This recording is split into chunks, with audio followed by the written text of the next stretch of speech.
Este conteúdo é livre para todas as idades.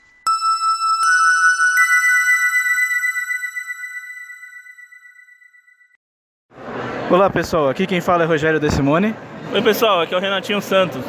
Estamos aqui para convidar todos a Santos Comic Expo 2017, um evento que acontece todo ano na cidade de Santos, lá no Centro de Cultura Patrícia Galvão, que fica ali no mais conhecido como Teatro Municipal, tá? E este ano tem uma novidade, que vão ser 2 dias de evento, não um só. São 2 dias. Renatinho, quando é que são os dias, os horários para o pessoal aí ficar por dentro? O evento acontecerá nos dias 14 e 15 de outubro, sendo dia 14 das 11 da manhã às 20 da noite e no domingo, dia 15, das 10 da manhã às 18 da noite. Então é isso, pessoal. Esperamos todos lá que vai ter muita coisa legal para vocês se divertirem. Valeu!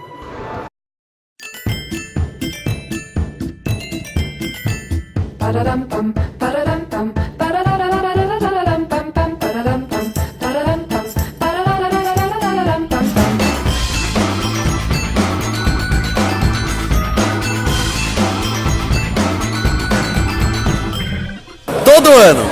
Já tá rolando? Já? Todo ano, tamo aí, batendo ponto. Todo ano, Hector Lima. Tudo bom? Tudo bem, e você? Deixa eu te perguntar. Mulher-homem é um esforço em mudar a visão sobre representatividade de gênero nas HQs? Não diretamente, Por quê?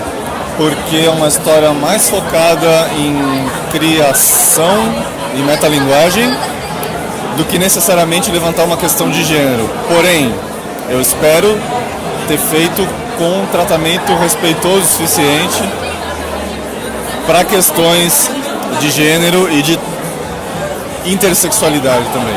Porque antigamente se falava em hermafroditismo, né? Sim. Mulher é um personagem que é a junção de 2 cientistas e forma um ser de 2 sexos.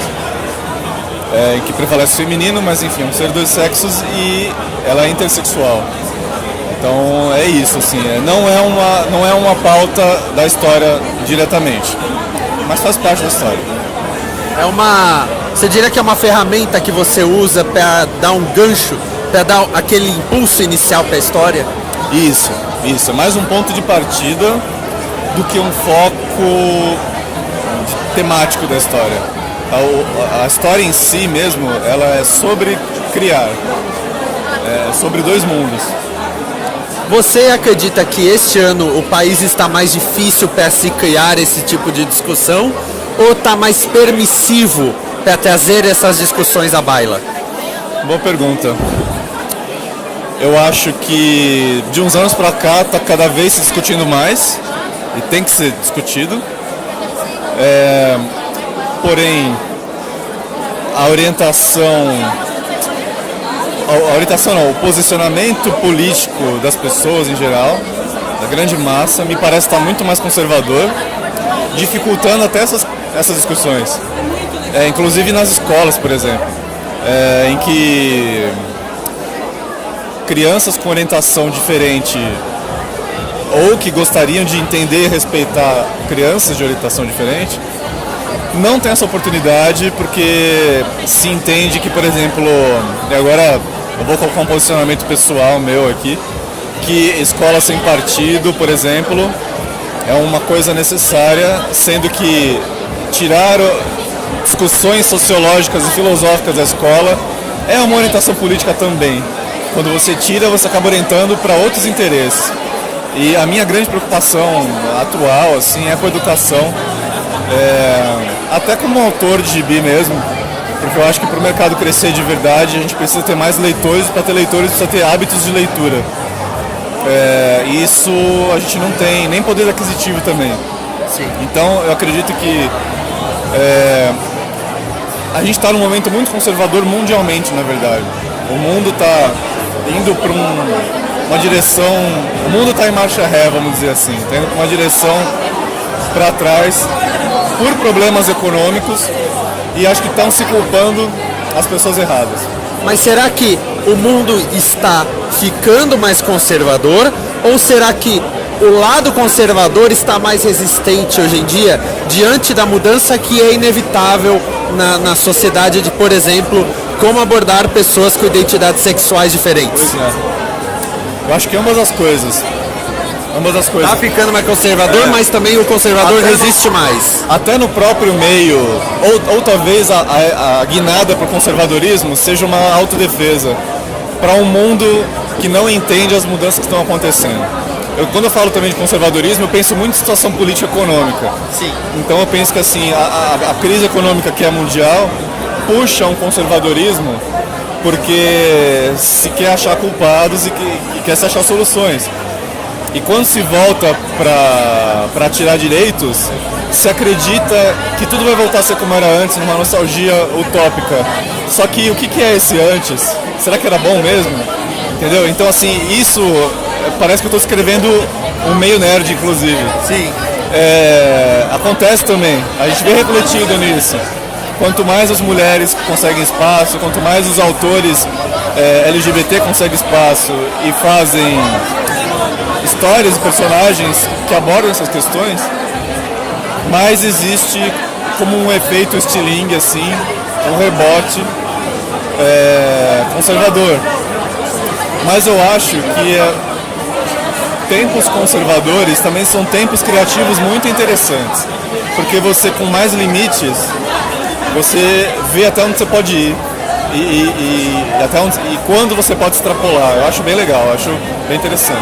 A cidade de São Paulo acabou de eleger em primeiro turno o João Dória, que é de direita, que representa um conservadorismo muito forte. Você acha que, considerando isso, a cidade de São Paulo é um bom exemplo de como, vamos dizer assim, os transgressores precisam ser criativos? Transgressor no sentido de falar o contrário do que aparentemente a maioria deseja ouvir? Acho que sim, e acho uma outra coisa interligada que também é invisível nessa questão, que é a despolitização das pessoas. Por isso que quando você falou que está se discutindo, como é que eu enxergo que está se discutindo cada vez mais, que bom que está se discutindo, porque assim, no caso específico da eleição municipal em São Paulo, o João Dória, que venceu no primeiro turno, que fazia muitos anos que isso não acontecia em São Paulo, na capital, ele venceu por uma quantidade de votos que foi superada pelos votos nulos e brancos. Sim. Então está acontecendo uma despolitização. As pessoas estão revoltadas, achando que ninguém merece a representação delas. Elas não merecem ser representadas por aquelas pessoas que estão se oferecendo. Então, eu acredito que quem oferece oposição, seja de qual orientação for política, precisa tá meio clichê até do Facebook esses dias, mas precisa repensar o que está sendo feito de certo e de errado para recuperar a confiança das pessoas. Porque assim, eu acredito que assim como um síndico de prédio, um político existe para ter uma função. Sim. E a falta dessa pessoa cria uma situação em que, como se resolve pela autogestão, o neoliberalismo propaga a autogestão e o Estado mínimo. Mas geralmente na prática isso é botar o poder na mão das empresas que não estão nem aí para o trabalhador. E a gente está vendo direitos trabalhistas e sociais sendo tirados por decreto em vários lugares. Então assim, está cada vez mais difícil se aposentar, está cada vez mais difícil ter direito trabalhista. Pessoas em situação de escravidão até estão aumentando em número mundo afora, no Brasil também. É horrível isso. Então assim, tem muita coisa ligado a isso. Então a despolitização é preocupante, eu acho, mais do que a falta de oposição. E nessa, o papel do quadrinista, que faz um quadrinho que não é simplesmente um super-herói batendo no outro, é de justamente apresentar esse questionamento, esse pensamento de uma forma mais clara.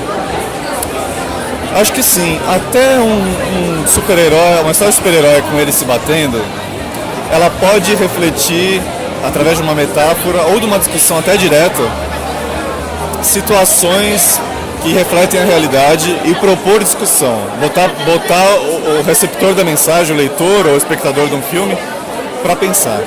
Ou, por exemplo, se você for ver o Guerra Civil, o filme, né, um exemplo mais básico, fácil de entender, ele propõe discussão política sobre o papel do intervencionismo do governo, do exército, no caso representado pelos super-heróis, perdão, na vida das pessoas, na vida dos civis. Então, assim, é basicamente uma discussão de tese e antítese encarnada na figura de duas pessoas, roupa colorida, se batendo. É como se fosse uma metáfora bonitinha. Então, assim, é a ideia do embate destilada, no mínimo mais simplificado, através de uma metáfora que é o super-herói ali. Então, eu acho que tem uma discussão recente sobre o quão politizado pode ser um gibi mainstream, Marvel DC, porque volta e meia aparecem roteiristas que têm uma orientação mais progressista, o que a gente entenderia aqui no Brasil como de esquerda. Sim. E isso às vezes é criticado pelo fã tradicional de super-herói, porque ele acha que não deve ter nada que remeta à política, porque o cara está querendo vender um discurso ali. Só que assim, sempre teve. Mesmo quando a gente acha que não tem, tem. O Justiceiro, por exemplo, que a partir do ano que vem vai bombar mais, que vai ter série no Netflix, tudo. Isso é uma discussão também que eu tentei levantar no Barão Macaco, por exemplo, começando a levantar, no caso. A origem do Justiceiro, assim, é nos anos 70, que o personagem surgiu, no momento que grandes metrópoles como Nova York estavam com muita violência, estava a crise econômica, a crise do petróleo nos Estados Unidos, tinha um monte de filme no estilo Desejo de Matar, Dirty Harry, em que o negócio era resolver a coisa pelas próprias mãos. Então o Justiceiro, ele é a encarnação de uma ideia, de um sentimento de uma época. E assim, ele teve muitos roteiristas conservadores, Chuck Dixon e por aí vai. Sim. Que são caras que são de direita, são republicanos nos Estados Unidos, escrevem histórias ótimas, divertidas, tudo. E que às vezes, olhando hoje, pode ter algumas ideias com as quais algumas pessoas não concordam, mas o eleitor, sei lá, do Trump talvez concordasse. Entendeu? E assim, mesmo quando a gente pensa que não tem política, tem, porque o legal do gibi é que ele consegue, de uma forma mais simples e mais rápida, refletir a ideia do momento. Um gibi, ele é produzido com muito mais rapidez que um filme, no geral, e com isso, o que está mais de novidade, o que está mais inquietando as pessoas, aparece mais rápido nas histórias.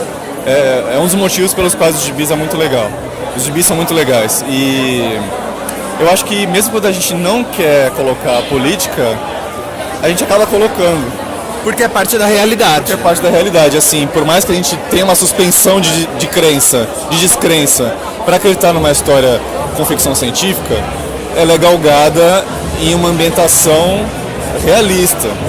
Por mais que você bote o Hulk ali, ele parte de uma ideia nos anos 50, que era a bomba atômica e tudo mais, estava na cabeça da galera essa ideia, uma extrapolação da ciência da época. Então, assim, partindo desse princípio que a história fantasiosa tem o pé na realidade, no que a gente entende como a nossa percepção da realidade física, vida real, então, assim, botar política é outra extrapolação. Guerra civil é uma extrapolação de uma discussão política.